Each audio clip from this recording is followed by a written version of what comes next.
ఒక్కసారి కొమ్మూరి గోల్డ్ కి కాల్ చేయండి. తాకట్లో ఉన్న మీ బంగారాన్ని విడిపించి మార్కెట్ ప్రైస్ కి వాళ్ళు కొనుక్కుని మిగతా డబ్బులు మీకు ఇచ్చేస్తారు. Hi hello namaste, welcome to Manam TV. నేను మీ Charmi. UAE versus Saudi Arabia. అదేంటిది? యుఏఈ వర్సెస్ సౌదీ అరేబియా, ఈ రెండు దేశాలు సచ్చినా కొట్టుకోవే అనుకున్నాం. కానీ యుద్ధ వాతావరణానికి రెడీగా ఉన్నాయి యుఏఈ ఇంకా సౌదీ అరేబియా. అయితే యెమెన్ అనే ఒక దేశానికి సంబంధించి అక్కడ ఓ నౌక పైన సౌదీ అరేబియాకి సంబంధించిన ఒక ఒక బాంబు వచ్చి అక్కడున్న నౌకనైతే ధ్వంసం చేయడం జరిగింది.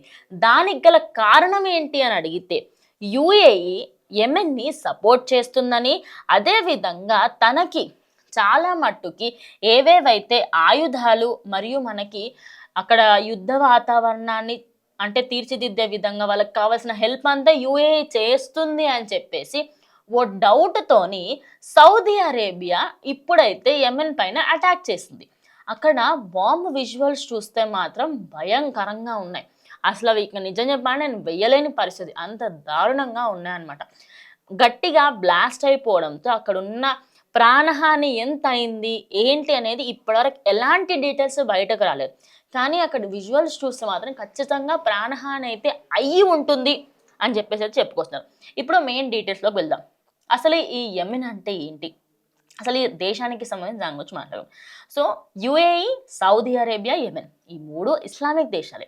అయితే ఈ మూడు దేశాలకి సంబంధించి ఇక్కడ వేర్పాటువాదులు అంటే ఎవరైతే ఒక దేశానికి సంబంధించి మాకు ప్రత్యేక దేశంగా కావాలి, ఇప్పుడు ఇండియాని ప్రత్యేకంగా మనం ఇప్పుడు ముందు బంగ్లాదేశ్, చైనా ఇవన్నీ కూడా అఖండ భారత్లో ఉండేది కదా.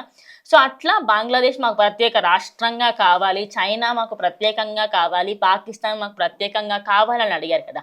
అదేవిధంగా ఇప్పుడు యెమెన్ కూడా ఎన్నో సంవత్సరాల నుంచి మాకు ప్రత్యేక రాష్ట్రం ఇవ్వండి అని చెప్పేసి అడుగుతుంది.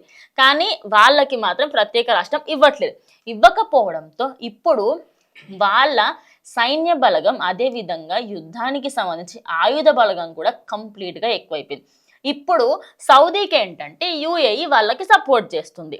అంటే ఏదో ఒక రోజు మా మీదకి మిసైల్స్ వేస్తారు అనే డౌట్తోని ఇప్పుడు రెండు ఇటు సౌదీకి అదేవిధంగా యుఏఈకి రెండిటికి కూడా మంచి ఘర్షణ నడుస్తుంది.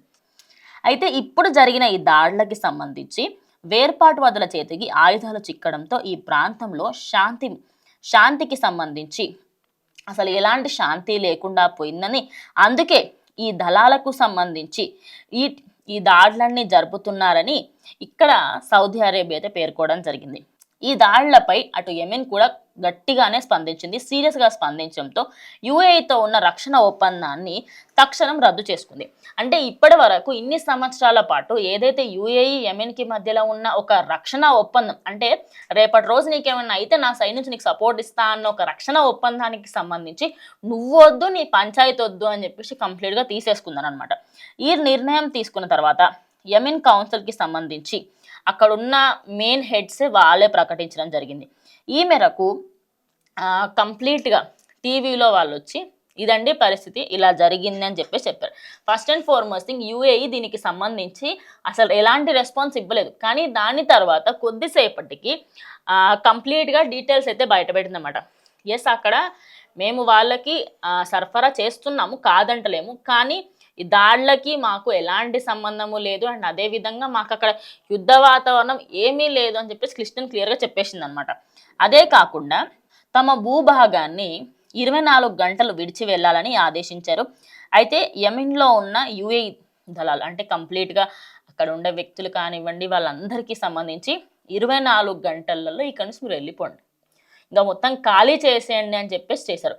అంటే ఎందుకు ఈ స్ట్రిక్ట్ అంటే చిన్న విషయానికి సంబంధించి ఇంతగానం పెద్దగా అయింది కదా.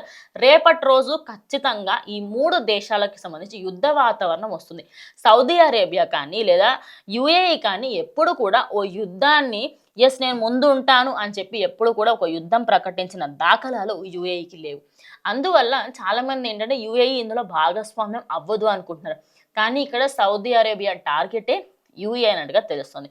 మరి అసలు ఈ యుఏఈ, సౌదీ అరేబియా ఈ రెండు దేశాలకి సంబంధించి ఏం జరుగుతుంది, అసలు అక్కడ ప్రజల సేఫ్టీ రేపటి రోజు ఎలా ఉండబోతుంది? 2026లో ఓ పెద్ద యుద్ధం చూడబోతున్నామా అంటే అందరూ కూడా అవుననే చెప్తున్నారు. ఇప్పుడు దీనికి సంబంధించి ఎంతోమంది అనలిస్టులు కూడా మాట్లాడుతూ ఉన్నారు. యెస్, ఇది అయ్యే అవకాశం కూడా ఉంటుంది అని చెప్పేసి. ఓ చిన్న యుద్ధం దగ్గర స్టార్ట్ అయిన, ఒక చిన్న నౌక దగ్గర స్టార్ట్ అయిన ఇది రేపటి రోజు కొన్ని దేశాలకి సంబంధించి ధ్వంసం చేసే లెవెల్ వరకు వెళ్ళే అవకాశం ఉంది అన్నట్టుగా మరి ఇందులో ఎన్ని వాస్తవాలు ఉన్నాయి, ఎన్ని అవాస్తవాలు ఉన్నాయి అనేటిది ఎలాంటి క్లారిటీ లేదు.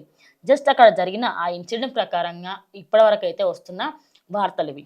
సో మరి దీని మీద మీరేమన్నా ఖచ్చితంగా కమెంట్ చేయండి. ఇది వాళ్ళ వీడియో. ఇంకో వీడియోతో మళ్ళీ కలుస్తాం. అండ్ కీప్ వాచింగ్ మనం టీవీ.